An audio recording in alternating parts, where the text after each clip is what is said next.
വീണ്ടും ഒരു magic drink ആണ്. അതിന്റെ മെയിൻ ഇൻഗ്രീഡിയന്റ് ആണ് ദേ ഈ പിച്ചിക്കൊണ്ടിരിക്കുന്നത്. കുറച്ച് സാഹസികമായതൊരു ഷോർട്സിൽ ഉൾപ്പെടുത്തിയതാണ്. ശംഖുപുഷ്പമാണ് ആ പിച്ചിക്കൊണ്ടിരുന്നത്. അതിൻ്റെ ദേ ഞെടുപ്പൊക്കെ എടുത്ത് മാറ്റുന്നുണ്ട്. എന്നിട്ട് ഇത് നന്നായിട്ട് കഴുകിയെടുക്കണം. ചെറിയ പ്രാണികളൊക്കെ ഉണ്ടാകാൻ ചാൻസ് ഉണ്ട്. ഒരു 2-3 വെള്ളത്തിലെങ്കിലും നന്നായിട്ട് കഴുകിയെടുക്കണം. എന്നിട്ട് ഇത് മാറ്റി വെക്കുക. ഇനി നമുക്ക് വേണ്ടത് ഇതിനകത്ത് നാരങ്ങയും വേണം, വെള്ളവും പഞ്ചസാരയും വേണേ. എന്നിട്ട് ദേ ആവശ്യത്തിന് വെള്ളം എടുത്ത് വെക്കുക. എന്നിട്ട് അതിലേക്ക് മധുരത്തിന് ആവശ്യമുള്ള പഞ്ചസാര ഇടുക. മധുരം കൂടുതൽ വേണ്ടവർക്ക് കൂടുതലിടാം. എന്നിട്ട് ഫ്ലെയിമൊക്കെ ഓഫാക്കിയതിന് ശേഷം ഇതിലേക്ക് പൂവിടുക. എന്നിട്ട് ഒരു മിനിറ്റ് അല്ലെങ്കിൽ ഒരു 2 മിനിറ്റ്, കൂടി വന്നാൽ 2 മിനിറ്റ് അത്ര ഇട്ടാൽ മതി. എന്നിട്ട് ഇത് മാറ്റി എടുക്കുക.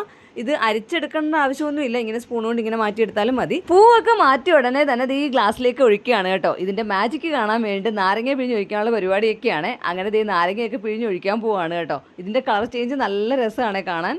ഇത് ചെറിയ ചൂടോടെ കുടിക്കാനും തണുപ്പിച്ചിട്ട് കുടിക്കാനും നല്ല ടേസ്റ്റിയാണ്. എന്തായാലും എല്ലാവരും ട്രൈ ചെയ്ത് നോക്കുക. ഇതിന് മുമ്പ് ഞാനൊരു മാജിക് ഡ്രിങ്ക് ചെയ്തിട്ടുണ്ട്. അതിൻ്റെ ലിങ്ക് താഴെ കൊടുത്തേക്കാം, കണ്ടു നോക്കുക. സബ്സ്ക്രൈബ് ചെയ്യാത്തവർ മറക്കാവുന്ന സബ്സ്ക്രൈബും കൂടെ ചെയ്യുക. അടുത്ത ഷോർട്സിൽ കാണാവേ.